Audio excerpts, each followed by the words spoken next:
On commence, Inch'Allah, alhamdulillahi rabbil alamin, wa sallallahu wa sallam wa baraka ala nabiyyina Muhammad wa ala alihi wa sahbihi ajma'in, amma ba'd. Assalamu alaikum wa rahmatullahi wa barakatuh. Inch'Allah ta'ala, le cours d'aujourd'hui ne sera pas très long, pas comme ceux d'habitude. On va essayer de faire du mieux qu'on peut, et on va essayer de voir le maximum d'informations qu'on peut voir, Inch'Allah ta'ala. Donc le dernier cours, on a vu certaines notions, on a appris certaines choses. On a d'ailleurs parlé du hadith mutawatir et du hadith ahad. Expliquez-moi, Inch'Allah Ta'ala, avant qu'on commence le cours, quelle est la différence ou quelles sont les définitions du hadith mutawatir ainsi que celle du hadith ahad. Qu'est-ce que le hadith mutawatir et qu'est-ce que le hadith ahad?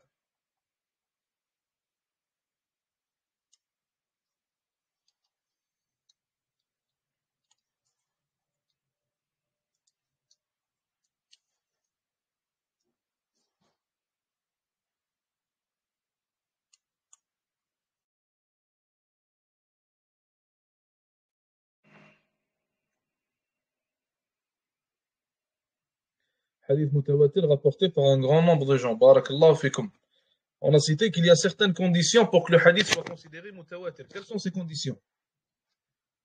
Sans cela, le hadith ne peut pas être considéré comme mutawatir. Quelles sont ces conditions?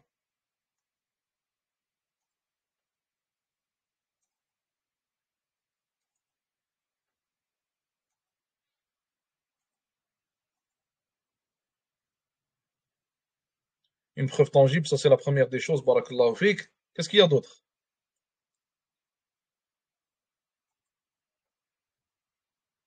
On a cité l'autre condition qui est très importante.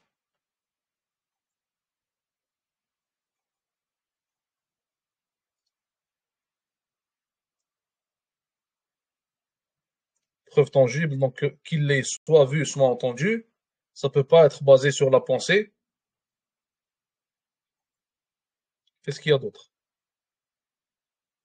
Ne peuvent pas s'être entendus sur un mensonge. Exactement.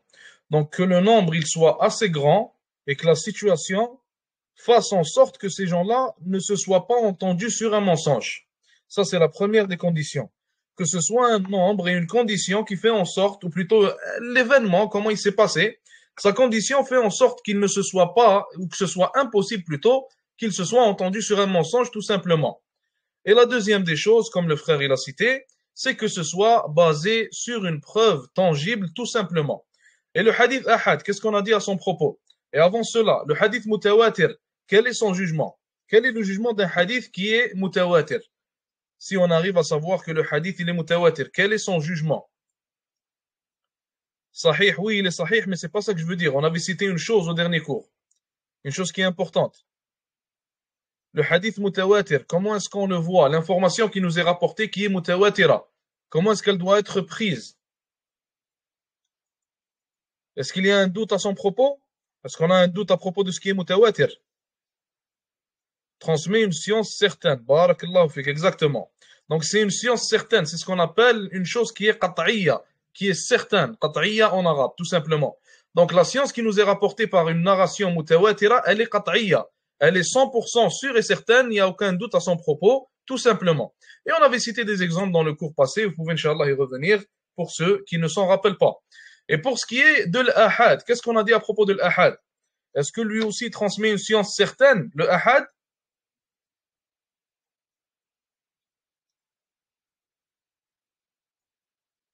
Pas nécessairement. Et le ahad, est-ce que le fait qu'il soit ahad fait en sorte qu'il soit automatiquement pas sahih, pas authentique? Qu'est-ce qu'on a dit à ce propos-là aussi?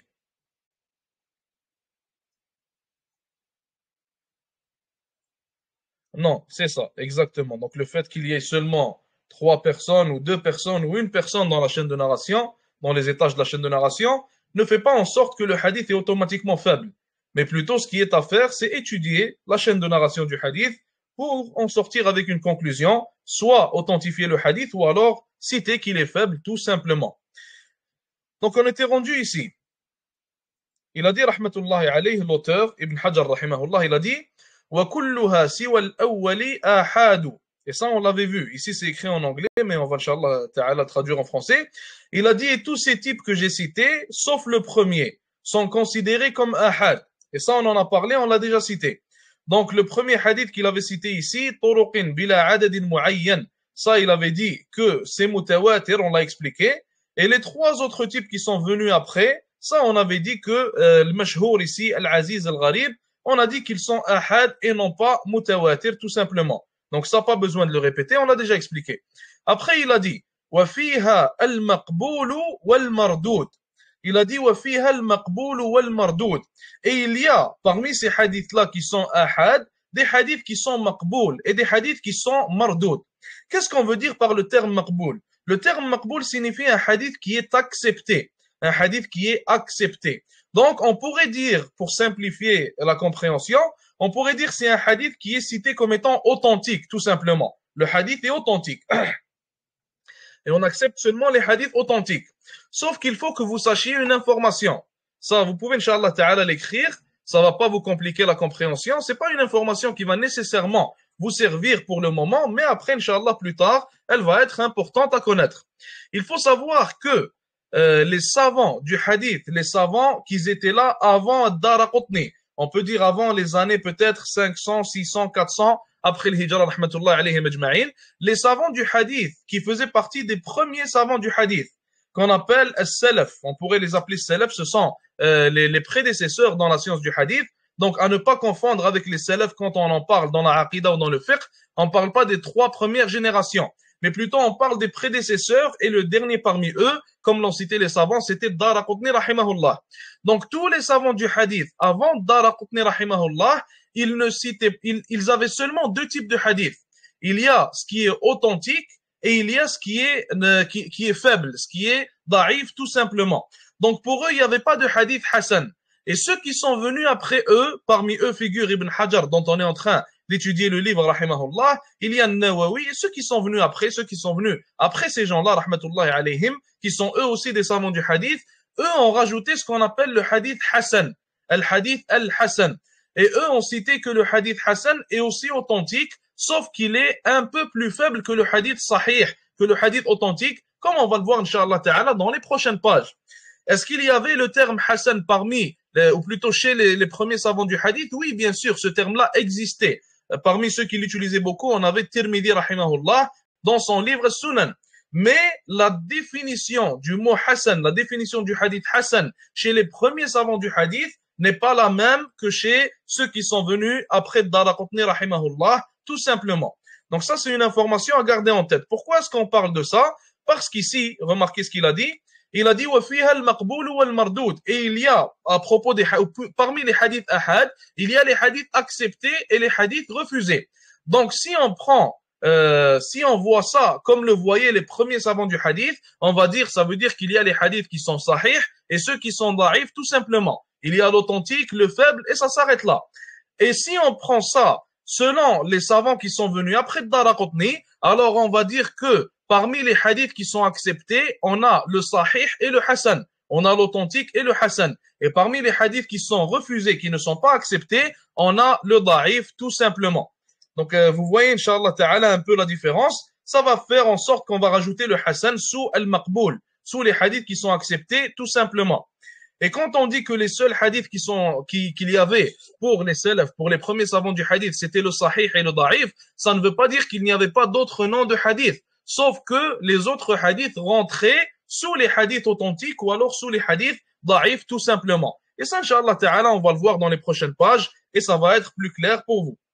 On continue, Inch'Allah, il dit ici, لتوقف الاستدلال بها على البحث عن أحوال رواتها دون الأول. Et il a dit ici que les hadiths ahad, on doit chercher et on doit étudier leur chaîne de narration pour savoir si le hadith est authentique ou non. Et il a dit que ce n'est pas le cas pour les hadiths qui sont mutawatir. Donc selon ce qu'on lit ici, ça nous dit que le hadith mutawatir, on n'a pas besoin de chercher dans sa chaîne de narration, car il est automatiquement authentique tout simplement. Est-ce que cette information, selon ce qu'on a vu jusqu'à maintenant, elle est vraie ou non?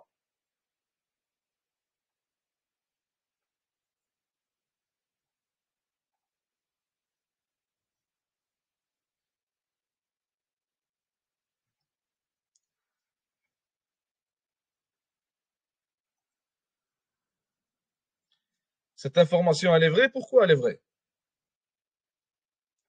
Et si elle est vraie, comment est-ce qu'on a réussi à savoir que ce hadith-là, il est mutawatir, sans étudier sa chaîne de narration?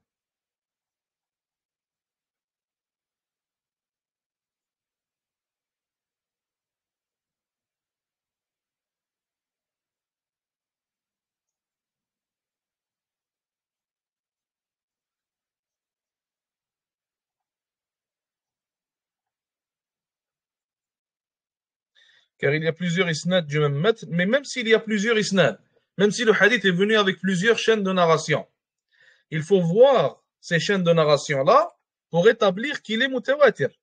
Et même le simple fait d'étudier le hadith et découvrir qu'il est venu avec plusieurs chaînes de narration, ça reste une étude du hadith.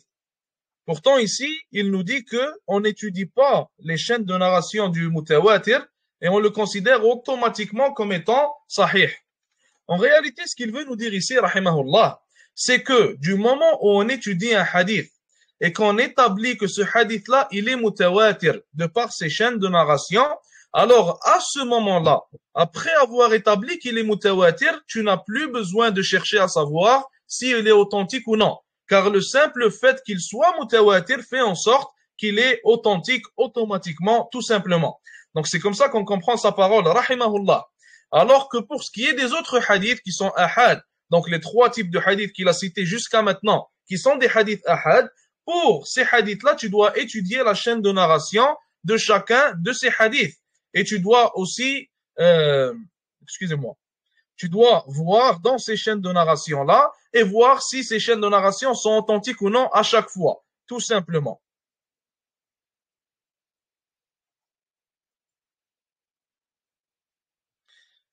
Khair, Inch'Allah. Bref, on continue. Pour l'instant, tout le monde comprend, Inch'Allah?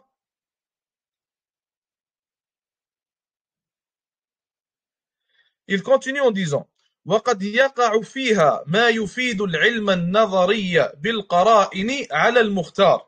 Et là, il nous rajoute une autre information qui est importante. Rappelez-vous qu'on a dit que pour le hadith mutawatir, il transmet une science certaine. Le hadith mutawatir transmet une science qui est certaine. On est sûr et certain que c'est vraiment arrivé. On a dit que pour les hadiths ahad, ce n'est pas nécessairement le cas. Mais ici, il nous dit que pour les hadiths ahad, il se peut que eux aussi transmettent une science qui est certaine, s'il y a certaines conditions auxquelles ils vont satisfaire.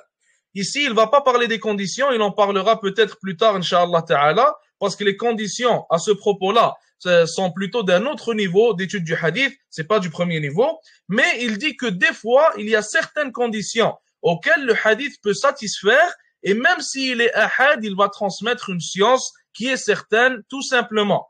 Je vous donne un exemple de hadith qui transmet une science certaine, alors que c'est un hadith ahad. Le Nabi alayhi salatu salam, comme il a été rapporté de Omar radiyallahu ta'ala anhu, il a dit, le Nabi alayhi salatu salam a dit, إنما الأعمال بالنيات وإنما لكل امرئ ما نوى.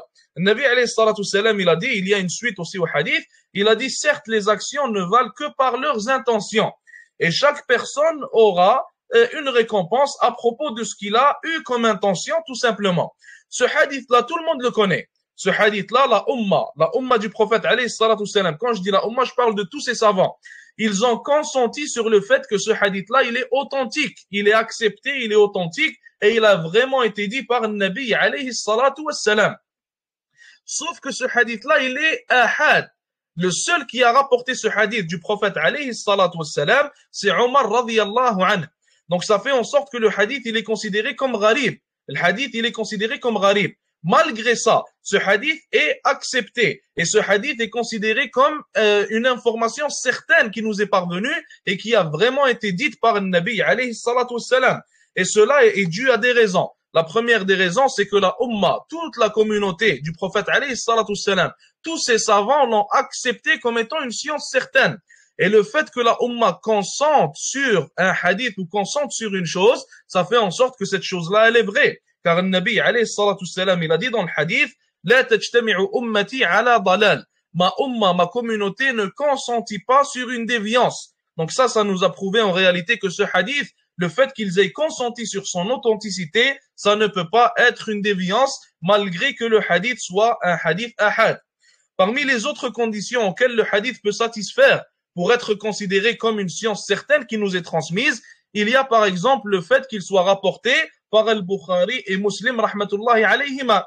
Et la Ummah elle a consenti sur le fait que le Bukhari, tous les hadiths qu'il a compilés dans son sahih sont considérés comme authentiques, sont considérés comme étant sahih, tout simplement. Donc le fait qu'il soit rapporté par Al-Bukhari et en plus par Muslim, ça fait en sorte que le hadith est une science certaine et on est sûr à 100% de son authenticité, même si le hadith est considéré comme étant ahad, tout simplement. Et il a fini en disant ala al-mukhtar, selon l'opinion choisie. Donc ça veut dire quoi? Selon son opinion à lui qu'il a choisi. Choisi, bien sûr, on ne choisit pas les opinions dans le din, mais selon les preuves qui lui sont parvenues et selon sa compréhension de la religion d'Allah Azza wa Jal.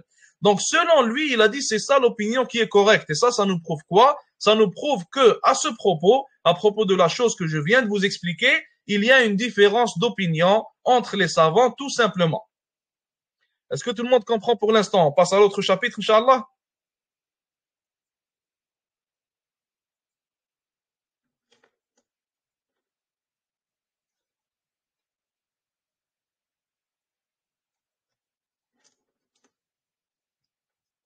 On continue, Inch'Allah. Il dit ici, rahimahullah, donc là on va passer à autre chose. On a fini ce qu'on était en train d'expliquer. Là on passe à autre chose. Il dit ici, ثم الغرابة إما أن تكون في أصل السند أولا في أصل il manque quelque chose ici, subhanallah. إما أن تكون في أصل السند. Il manque une information ici. On va chercher un autre PDF de ce même livre-là parce qu'il manque une information.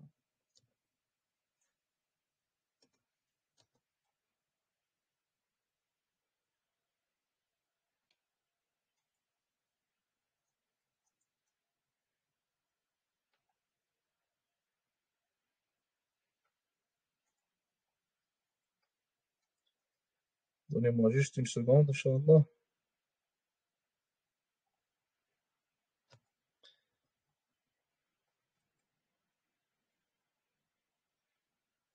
Est-ce que tout le monde voit?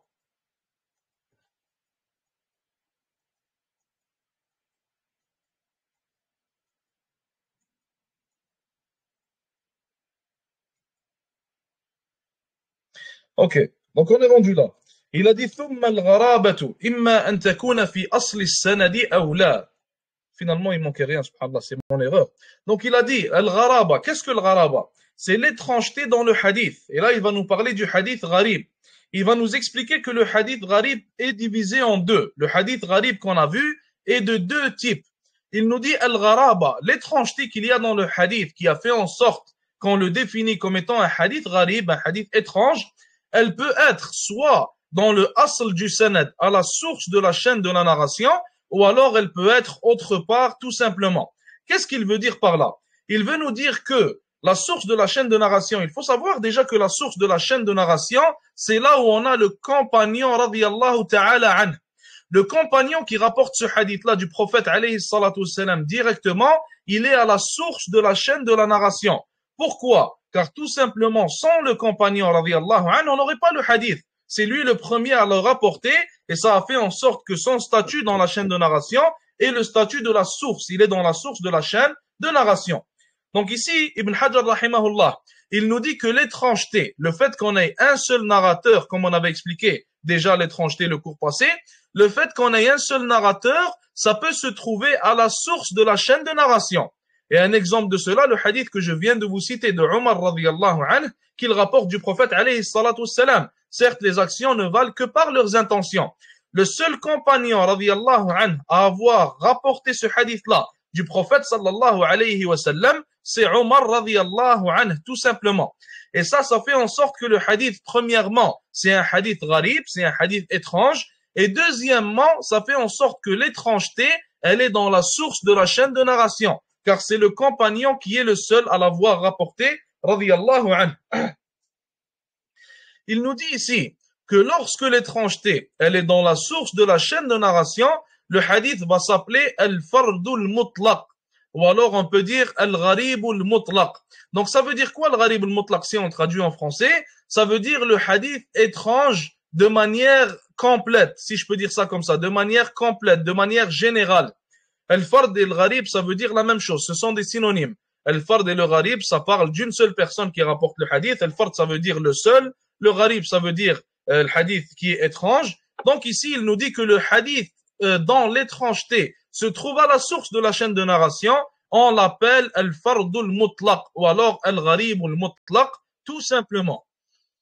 Et il a dit, c'est possible aussi que l'étrangeté ne se trouve pas à la source de la chaîne de narration. Elle peut se trouver autre part. Ça veut dire que cette étrangeté-là, le fait qu'on a une seule personne qui rapporte le hadith, elle peut se trouver après le compagnon radiyallahu anhu. Un exemple de cela. Imaginons-nous qu'on a un hadith qui est rapporté par 7 compagnons radiyallahu anhum. On a 7 compagnons qui rapportent un hadith du prophète alayhi salatu wassalam. Et parmi ces compagnons, par exemple, on a Ali radiyallahu anhu.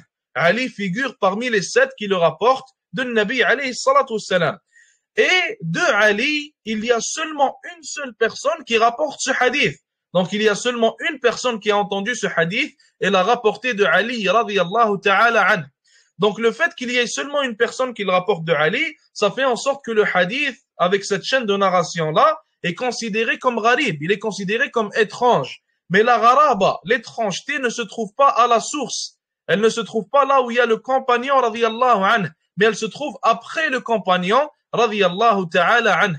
Et dans ce cas-là, le nom du hadith va changer et il va être appelé, comme il a dit ici, al-fardun nisbi. Al-fard, ça veut dire le hadith étrange. Le hadith étrange, le hadith qui est étrange à une partie, si je peux dire ça comme ça. Étrange à partie. Il n'est pas complètement étrange, il est plutôt étrange à partie. Et ici, on remarque qu'il nous dit وَيَقِلُّ إِطْلَاقُ الْفَرْدِيَّةِ عَلَيْهِ. Il dit, et c'est rare que les savants le définissent ou le citent comme étant hadith étrange. C'est rare que les savants appellent ce hadith-là, ce deuxième type qu'on vient d'expliquer, comme étant un hadith étrange. Pourquoi est-ce que c'est rare? Parce que ce hadith-là, l'étrangeté, elle vient après le compagnon radiyallahu ta'ala anhu.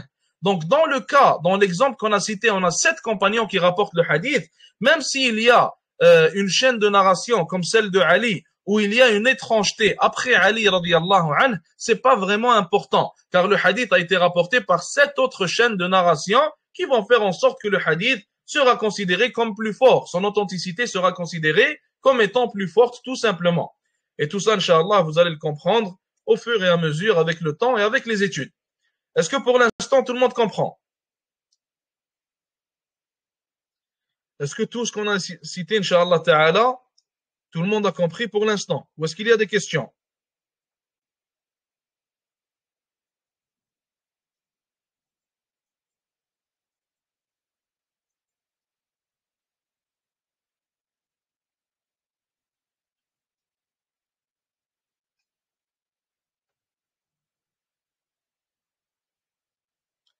S'il y a des questions, Inch'Allah, c'est le moment de les demander.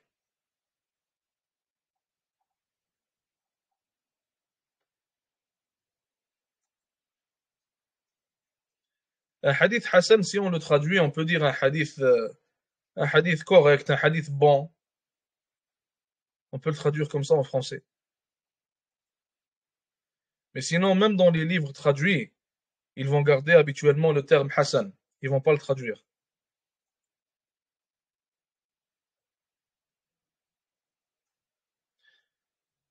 On a dit quelque chose à propos d'opinion correcte au début. On a dit qu'il y avait 2 opinions à propos d'une chose qu'on a citée, mais c'est pas important parce que on n'a pas cité l'autre opinion. Tant que tu as écouté le reste, Inch'Allah, et tu as compris, ça ne va pas t'affecter. Bref, on continue, Inch'Allah. On continue, Inch'Allah. Et là, c'est le moment possiblement le plus important du livre, ou l'un des moments les plus importants du livre. Là, en fait, ce qu'il va nous expliquer, c'est les conditions du hadith authentique. Quelles sont les conditions qui vont faire en sorte qu'un hadith est considéré comme étant authentique ou pas? Et là, c'est très important, c'est là où on a besoin de se concentrer, insha'Allah ta'ala.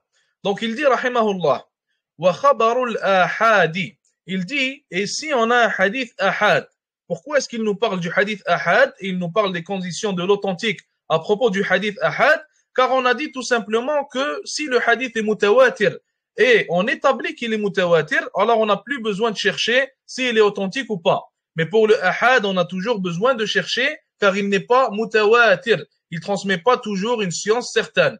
Maintenant, il nous dit pour le hadith ahad, pour qu'il soit authentique, il va nous citer 5 conditions. Il va nous citer ici 5 conditions. Donc je vais lire en arabe, après on traduit et on explique, incha'Allah ta'ala. Il dit, بنقل عدل تام الضبط متصل السند غير معلل ولا شاذ هو الصحيح لذاته. Donc il a cité ici les 5 conditions. Il a dit, il faut premièrement que celui qui nous rapporte le hadith, ce soit ce qu'on appelle un adl. Un adl, on va l'expliquer, incha'Allah. Il a dit aussi, il doit satisfaire à ce qu'on appelle en arabe al-dhabt, qu'on va expliquer, incha'Allah ta'ala. Il dit, le sanad doit être muttasil, et le sanad ne doit pas avoir ce qu'on appelle une illa, ni un shudud. Et dans ce cas-là, si le hadith satisfait à ces 5 conditions, alors on l'appelle as-sahihu li dhatih, le hadith authentique en lui-même. As-sahihu li dhatihi. Donc, quelles sont ces 5 conditions et qu'est-ce que ces 5 conditions veulent dire? Premièrement, il faut savoir que la première des conditions pour qu'un hadith soit authentique, et comme on a dit, les conditions sont en nombre de 5. La première condition pour que le hadith soit authentique, c'est qu'il faut que tous les narrateurs du hadith, ce soit ce qu'on appelle des udul.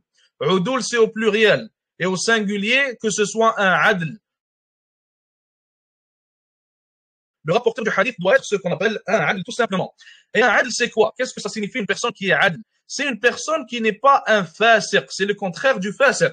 Et le fasiq, c'est la personne qui commet des péchés majeurs et les gens le voient, ou alors il commet des péchés mineurs sans arrêt et les gens le voient aussi.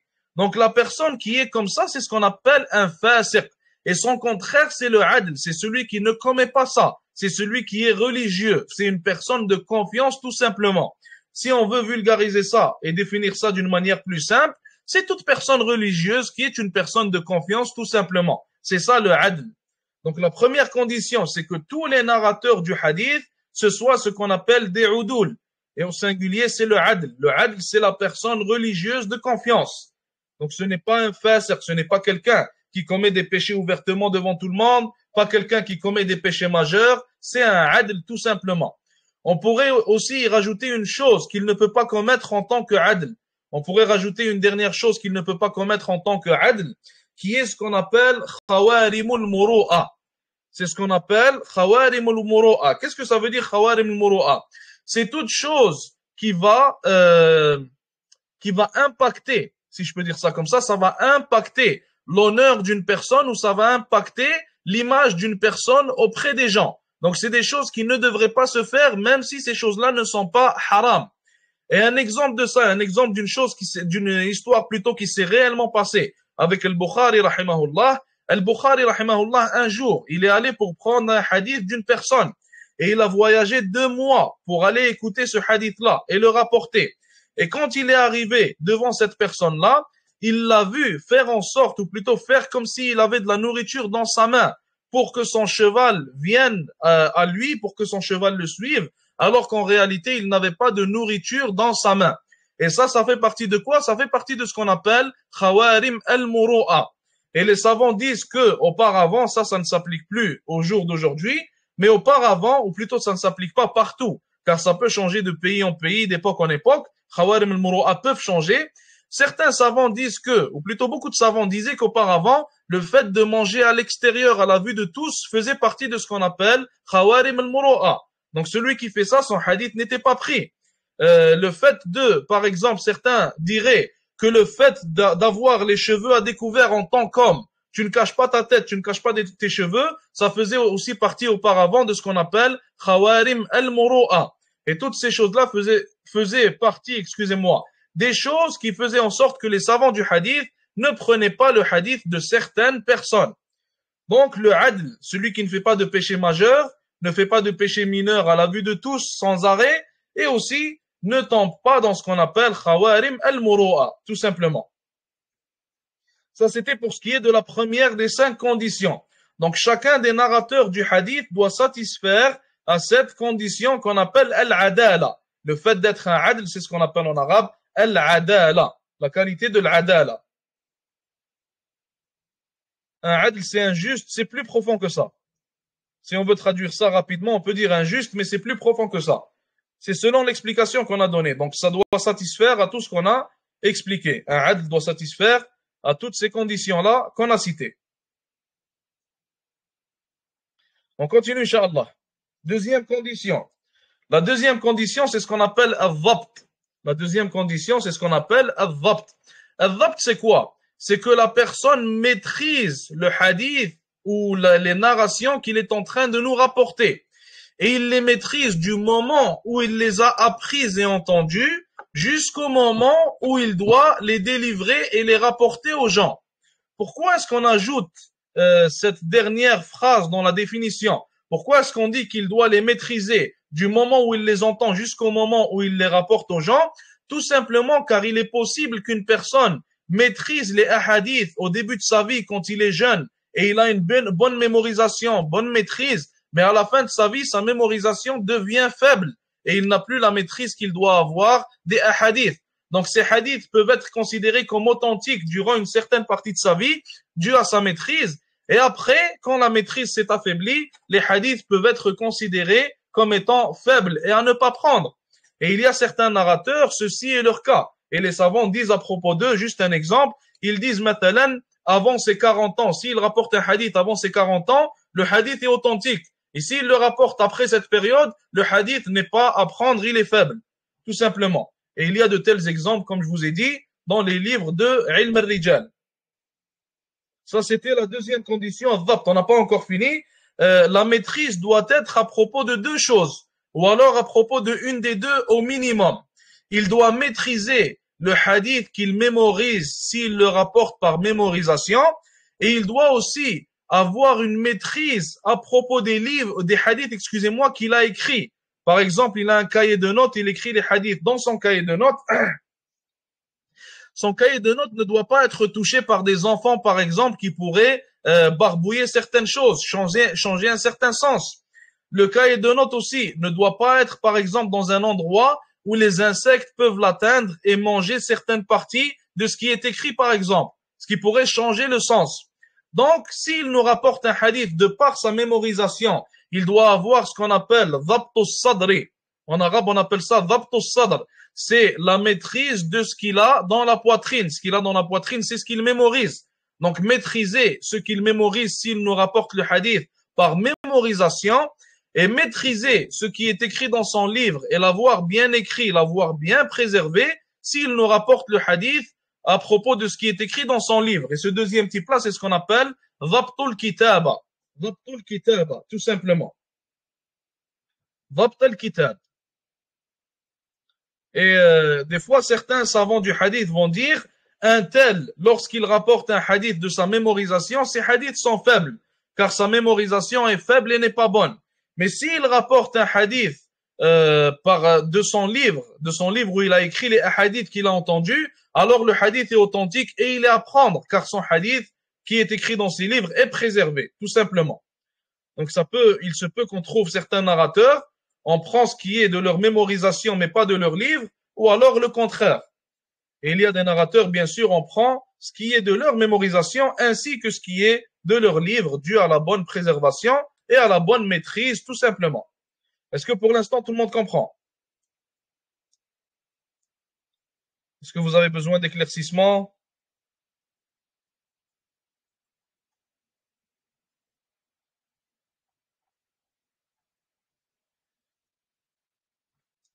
Avant qu'on passe à la troisième, Inch'Allah, on doit s'assurer que tout le monde a compris. Est-ce que tout le monde a compris?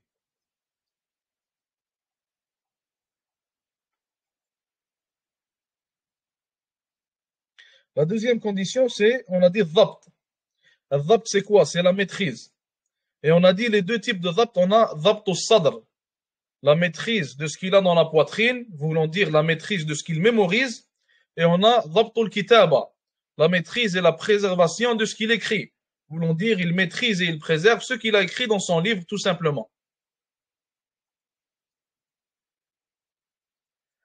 On continue, Inch'Allah. Troisième condition. Troisième condition, c'est ce qu'on appelle al-ittisal. La troisième condition, c'est ce qu'on appelle al-ittisal. Al-ittisal, c'est quoi? La définition de l'ittisal, on pourrait dire sam'u kulli rawin min alladhi yalih. L'ittisal, le fait que la chaîne de narration doit être connectée. Si on traduit l'ittisal, on peut dire la connexion. La chaîne de narration doit être connectée. Comment est-ce que la chaîne de narration est connectée? De sorte à ce que chaque narrateur qu'il y a dans la chaîne de narration ait entendu le hadith de celui qui est juste après lui. Donc ça veut dire quoi? Si on donne un exemple à ça, comment est-ce qu'on pourrait le donner? Mathalan, quelqu'un s'appelle Karim. Il vient nous rapporter un hadith. Il nous dit, j'ai entendu le hadith de Ali. Donc ici, la partie entre Karim et Ali doit être connectée. Comment est-ce qu'elle est connectée? Elle est connectée de sorte à ce que Karim ait réellement entendu le hadith de Ali. S'il l'a entendu de Ali réellement, alors on peut dire qu'il y a un ittisal, il y a une connexion entre Karim et Ali, c'est connecté. Après Ali, il nous dit qu'il rapporte le hadith de Muhammad par exemple. Donc il doit y avoir la même chose, l'ittisal, la connexion entre Ali et Muhammad, de sorte à ce que Ali ait entendu le hadith de Muhammad. Et s'il l'a entendu, là on pourrait dire qu'il y a aussi une connexion. Et bien sûr, cette connexion-là, ce ittisal-là, doit se trouver dans toute la chaîne de narration, entre tous les narrateurs qu'on a dans la chaîne de narration, tout simplement. Et ça, c'est ce qu'on appelle l'ittisal, la troisième condition d'authenticité, parmi les 5 conditions pour que le hadith soit authentique. Et Cheikh Maher al-Fahli il a dit que pour savoir qu'il y a un ittisal dans le hadith, pour savoir que les narrateurs ont réellement entendu l'un de l'autre, alors on va avoir 2 manières. On va avoir 2 manières dans la science du hadith. La première manière, c'est que quand le narrateur nous rapporte de celui qui vient après lui, il nous dit clairement qu'il a entendu le hadith de lui. Par exemple, il nous dit en arabe « sami'tu ». Des fois, on voit les compagnons radiyallahu anhum, quand on lit le hadith, on voit par exemple Omar radiyallahu anhu, il dit « sami'tu Rasulallah sallallahu alayhi wa sallam yaqul ». Il dit « j'ai entendu le prophète alayhi salatu wa sallam yaqul ». Donc le fait qu'il nous dise « sami'tu », qu'il nous dise « j'ai entendu », il vient de nous clarifier qu'il a entendu le hadith directement de celui qui vient après lui. Dans ce cas-là, le ittisal est établi, car il nous a dit qu'il l'a entendu de lui. Si il nous dit pas qu'il l'a entendu de lui, et il dit d'une manière, il nous dit par exemple, il nous dit Karim nous rapporte le hadith de Ali, et il nous dit d'après Ali. Il nous dit d'après Ali. Il dit pas j'ai entendu de Ali radiyallahu anhu rahimahullah, je ne sais même pas c'est qui Ali, mais bref. Il nous dit pas j'ai entendu de Ali. Il nous dit d'après Ali. Dans le cas où il nous dit d'après Ali, il se peut qu'il ait entendu de Ali, tout comme il se peut qu'il n'ait pas entendu de lui. Donc dans ce cas-là, qu'est-ce qu'on fait? Cheikh Maher al-Fahli a dit, ça c'est la deuxième manière pour savoir s'il y a un ittisal. Dans le cas où il ne clarifie pas s'il a entendu du narrateur qui vient juste après lui, qu'est-ce qu'on fait? On doit faire 3 choses. On doit être sûr de 3 choses. On doit être sûr, premièrement, qu'il n'a pas fait ce qu'on appelle at-tadlis, qu'il ne fait pas ce qu'on appelle at-tadlis.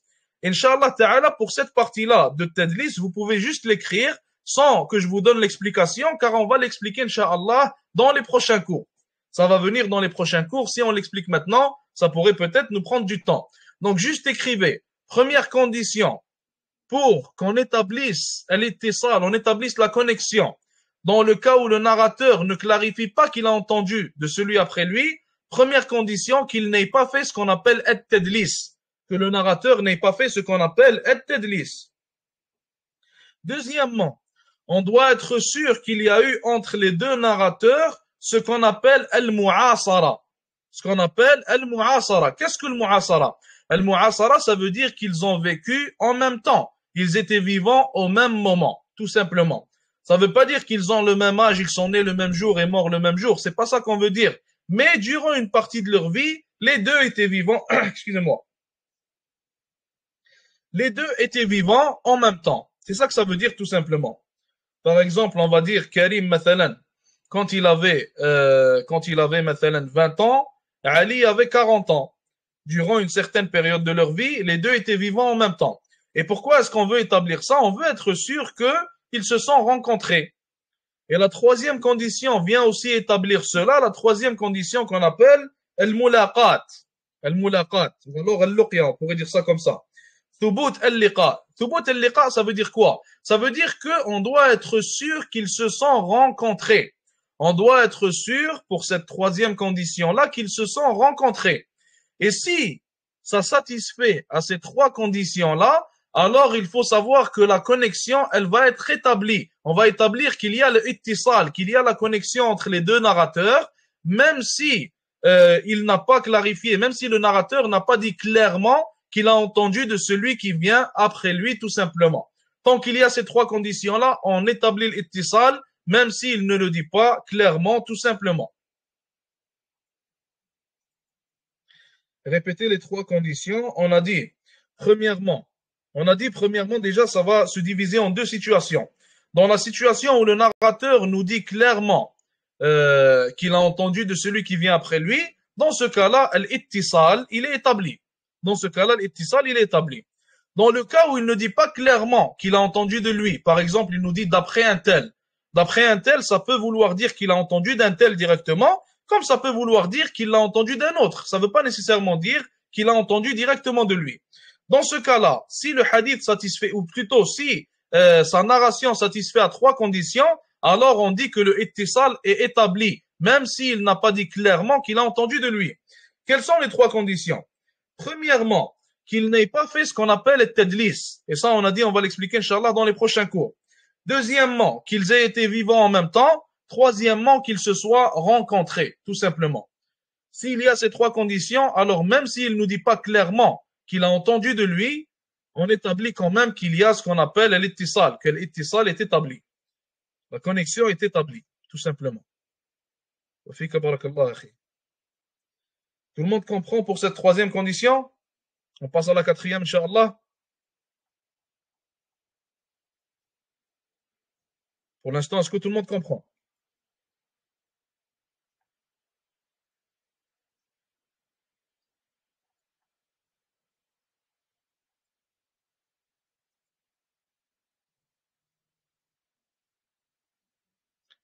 La dernière, la troisième de laquelle vous parlez.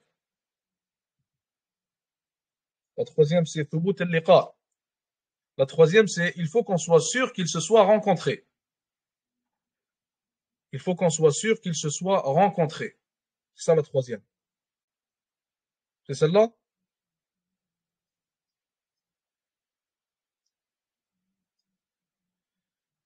J'ai dit, si on est sûr qu'ils se sont rencontrés et qu'ils aient été vivants en même temps, et aussi on est sûr qu'il n'a pas fait ce qu'on appelle le tadlis, alors dans ce cas-là, même si le narrateur ne dit pas clairement qu'il a entendu de celui qui est après lui, même s'il ne le dit pas clairement, on établit que il y a eu l'ittisal. On établit que le hadith satisfait à la troisième condition qui est l'ittisal, tout simplement.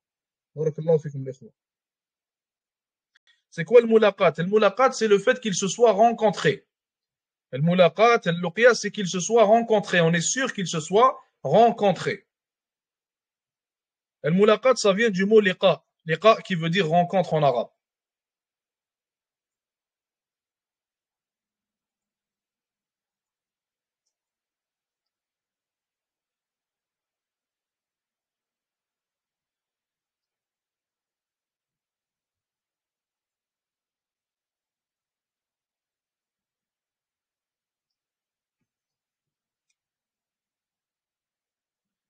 Si au début du sanad, il a entendu de la personne précédente, mais au milieu du sanad, il y a un autre narrateur qui dit pas qu'il a entendu. Comme on a dit, les conditions qu'on est en train de citer, tous les narrateurs du sanad doivent satisfaire à ces cinq conditions-là. Tous les narrateurs. Et s'il y en a un seul qui ne satisfait pas à l'une des cinq conditions, automatiquement le hadith n'est pas authentique. Automatiquement. Donc ils doivent tous satisfaire à ces conditions-là, à ces cinq conditions-là, tout simplement. On continue, Inch'Allah. Quatrième condition. Quatrième condition, c'est Adam al-Shudud. Qu'il n'y ait pas ce qu'on appelle al-Shudud dans ce hadith-là et dans cette chaîne de narration-là. Qu'est-ce que Shudud? Shudud, si vous vous rappelez, on l'avait expliqué brièvement. Shudud, c'est la contradiction, le fait de contrarier. Et quand on dit shudud dans la science du hadith, ça veut dire une personne qui contrarie un groupe de gens ou alors une autre personne dont le hadith est plus authentique. Un exemple de cela, on va donner un exemple. Il y a un hadith qui nous cite que les mains doivent être mises sur la poitrine quand on fait la prière. Et dans ce hadith-là, ou plutôt cette chaîne de narration-là, où il nous est dit que les mains doivent être sur la poitrine, elle a contrarié, si je me rappelle bien, Wallahu ta'ala a'lam, elle a contrarié 17 autres chaînes de narration, où il n'est pas cité qu'il faut mettre les mains sur la poitrine. Donc on a 17 chaînes de narration qui ne nous disent pas qu'il faut mettre les mains sur la poitrine quand ils nous rapportent le hadith, mais il y a une seule chaîne de narration qui a été rapportée où il est cité que les mains doivent être sur la poitrine. Donc les savants ont cité que cette chaîne de narration-là, où cet ajout, ce surplus est cité, elle est faible. Pourquoi est-ce qu'elle est faible? Parce qu'il y a dans cette chaîne de narration ce qu'on appelle le shudud, la contradiction. Et quelle est cette contradiction? Elle est dans le fait qu'elle a contrarié un grand nombre de gens, 17 personnes, 17 autres narrateurs, et cette contradiction a fait en sorte que le hadith a été défini comme étant faible tout simplement, a été jugé comme étant faible par les savants du hadith. Donc ça, c'est une contradiction due au nombre, c'est un shudud dû au nombre des gens. Mais le shudud peut aussi être dû à l'authenticité, à la plus grande authenticité d'une autre personne qui rapporte un hadith. Un exemple de ça. Imaginez-vous qu'on a un même hadith qui est rapporté par deux chaînes de narration. Donc l'une des chaînes de narration nous dit le hadith et s'arrête. Et l'autre chaîne de narration nous cite le même hadith, mais il y a un surplus dans cette deuxième chaîne de narration-là. Il y a une information de plus qu'il n'y a pas dans la première chaîne de narration. Sauf que la première chaîne de narration, juste un exemple, celui qui a rapporté le hadith dans cette chaîne de narration-là, c'est l'imam Malik, par exemple, rahimahullah. Et dans la deuxième chaîne de narration, c'est une personne qui mémorise les hadiths, mais qui n'a pas le niveau de l'imam Malik. Alors, qu'est-ce qu'on va dire dans ce cas? On va dire que la narration, celle qui est contraire à celle de l'imam Malik, la personne s'est trompée tout simplement, et il y a une contradiction car il a contredit une personne dont l'authenticité est plus forte que la sienne. Et cette personne, c'est l'imam Malik, rahmatullahi alayhi, tout simplement. Donc ça, c'était pour ce qui est de la quatrième condition, adamu shudud. En arabe, on dit, khalafa fihi man huwa awthaqu minhu adadan aw hifdhan. Donc il a contrarié, à propos de ce hadith-là, une personne, ou plutôt des narrations qui sont plus nombreuses que la sienne, ou alors une personne qui a une meilleure mémorisation que lui, tout simplement. Cinquième et dernière condition, qu'il n'y ait pas dans le hadith ce qu'on appelle une illa. Donc, adamul illa, qu'il n'y ait pas dans le hadith ce qu'on appelle une illa. Et on a expliqué ce qu'est une illa dans les cours passés, dans l'introduction. On a dit que la illa, c'est une erreur qui est cachée, qu'il y a dans le hadith. Une erreur qui est cachée. Excusez-moi.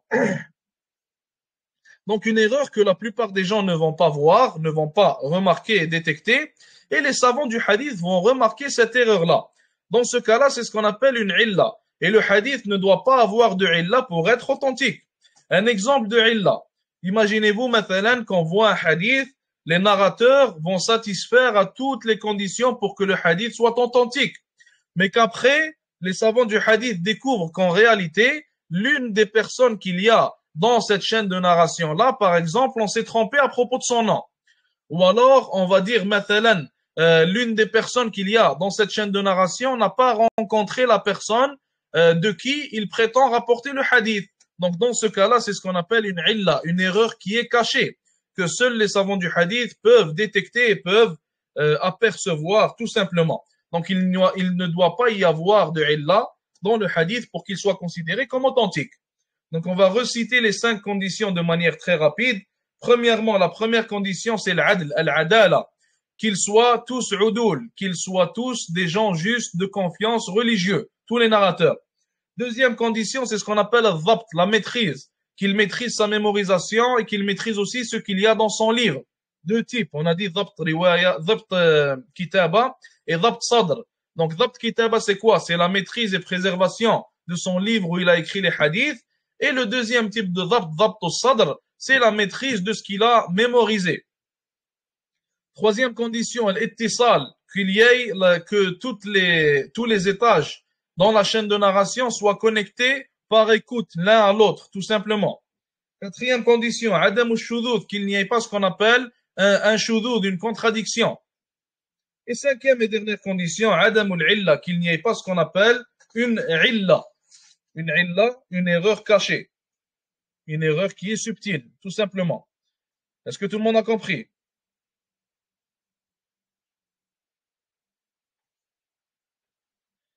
On continue, Inch'Allah. Il dit ici وتتفاوت رتبه بتفاوت هذه الأوصاف ومن ثم قدم صحيح البخاري ثم مسلم ثم شرطهما. Il a dit, après avoir cité ce qu'on appelle le hadith sahih lidhatih. Donc si le hadith va satisfaire à ces cinq conditions-là, on va l'appeler comment? On va l'appeler al hadith sahih lidhatih, le hadith qui est sahih, authentique en lui-même. S'il satisfait à ces cinq conditions, il est appelé sahihun lidhatih, authentique en lui-même, tout simplement. Chez les premiers savants du hadith, les salafs du hadith, il y avait seulement le hadith sahih et da'if. Donc il n'y a pas de hadith sahihun lidhatih. Mais plutôt il y a hadith sahih et c'est tout. Pour eux, s'il satisfait à ces cinq conditions, il est tout simplement sahih, rien de plus, rien de moins. Il a dit, et ce hadith sahih là, le hadith sahih lidhatih, il a dit que il va avoir différents degrés.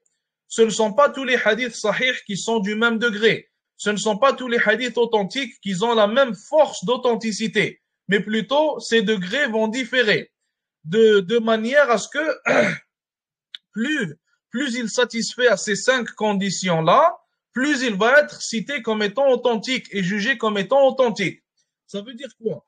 Ça veut dire qu'on a dit que la première condition, c'est qu'il faut que les narrateurs du hadith soient des oudoul, des gens justes de confiance religieux. Plus ils sont justes et plus ils sont religieux et plus ils maîtrisent le hadith qu'ils rapportent, plus la chaîne de narration va être jugée comme étant authentique et forte tout simplement. Un exemple de ça, qu'est-ce que ça veut dire? Ça veut dire que si on a un hadith, par exemple, qui est rapporté par des grands savants du hadith, on a une chaîne de narration où il y a que des grands savants du hadith, l'imam Malik, Shafi'i, Zuhri, Sufyan al-Thawri, que des grands savants du hadith. Est-ce que cette chaîne de narration-là va avoir le même degré d'authenticité qu'une autre chaîne de narration où il y a des gens de confiance, des gens justes, mais qui ne sont pas des savants du hadith? Bien sûr que non. La première va être beaucoup plus forte et son authenticité va être beaucoup plus puissante, tout simplement. Donc c'est ça qu'il est en train de nous dire. Plus ces conditions-là vont être fortes dans un hadith, plus le hadith est considéré comme fort et son authenticité est considérée comme forte, tout simplement. Il a dit, et c'est pour ça que la compilation de Bukhari, Sahih al-Bukhari, est considérée comme la plus authentique. C'est pour ça qu'elle est considérée comme la meilleure.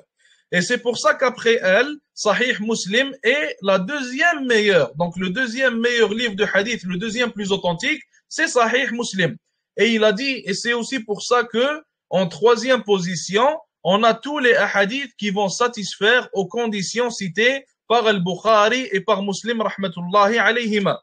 Et on n'est pas là pour expliquer leurs conditions, ça va venir dans peut-être dans les prochains cours, Inch'Allah Ta'ala, parce que ce n'est pas le moment de citer ça, ce n'est pas le niveau pour citer ça, Inch'Allah Ta'ala. Donc pour l'instant, est-ce que tout le monde a compris?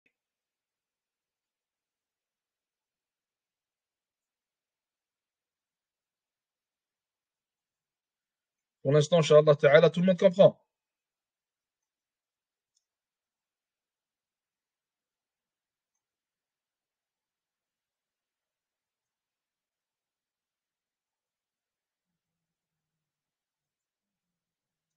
S'il n'y a pas de questions, on va s'arrêter là, Inch'Allah. Le premier avant Sahih Muslim, c'est Sahih al-Bukhari.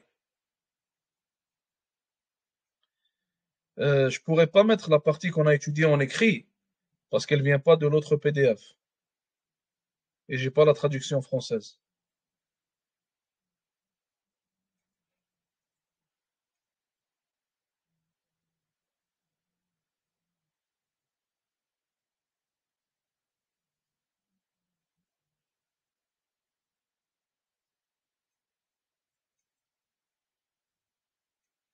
Ça doit respecter les conditions de Bukhari et Muslim. Non, ils ne sont pas différents, les conditions de Bukhari et Muslim, mais il va y avoir des choses qui vont être plus strictes, entre parenthèses.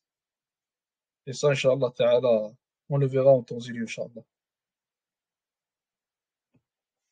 La quatrième condition, on a dit qu'il n'y ait pas ce qu'on appelle shudud, qu'il n'y ait pas de contradiction. Donc, il ne va pas contrarier, une chaîne de narration ne va pas contrarier une autre qui est rapportée par plus de gens, par exemple, ou alors qui est rapportée par des gens qui maîtrisent plus ce qu'ils mémorisent, ou qui sont plus justes, tout simplement.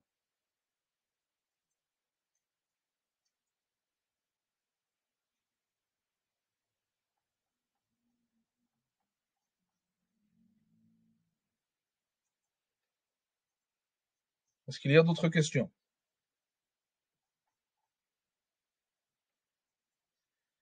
Est-ce qu'une condition a plus d'importance que l'autre? Non.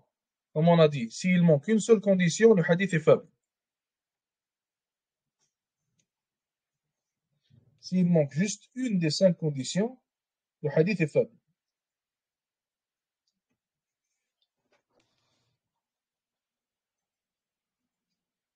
On va s'arrêter là pour aujourd'hui, Inch'Allah. Jazakumullahu khair. وصلى الله وسلم وبارك على نبينا محمد والسلام عليكم ورحمة الله وبركاته.